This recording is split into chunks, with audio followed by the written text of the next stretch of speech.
Usaha kerajinan rotan turun-temurun milik Ibu Fatma warga Satu Ilir Palembang, salah satu usaha kerajinan rotan yang kebanjiran order parcel setiap lebaran. Usaha yang sudah sejak tahun 1967 awalnya hanya mempersiapkan perabotan rumah tangga dari bahan rotan sebagai komoditi utama. Namun dengan adanya tradisi parcel, usaha kerajinan ini mulai memproduksi parcel sebagai salah satu hasil produksi mereka. Para pengrajin telah mempersiapkan kerajinan parcel sebelum bulan Ramadan tiba, dengan 10 unit parcel selesai dalam 1 hari, dan model keranjang parcel yang dibuat ada 3 jenis, mulai dari keranjang parcel 1 tingkat, 2 tingkat, hingga keranjang parcel 3 tingkat. Untuk pemasaran keranjang parcel dari rotan biasa di wilayah Palembang dan Lahat, dengan keuntungan mencapai Rp5.000 per unit. Dia sekitar pengrajin tuh 10 iko satu hari.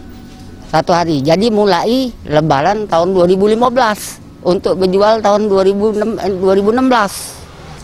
Itu macam-macam, ada 1 tingkat kan, parcel 1 tingkat, 2 tingkat, 3 tingkat. Iya, kita ngambil cuma 3 be sekarang ini. Tidak ada banyak motif.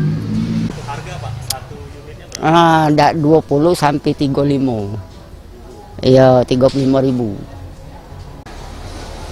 Dia ini kalau dia misalnya 4.000 iko kali 5.000, untungnya kira-kira 5.000 siko.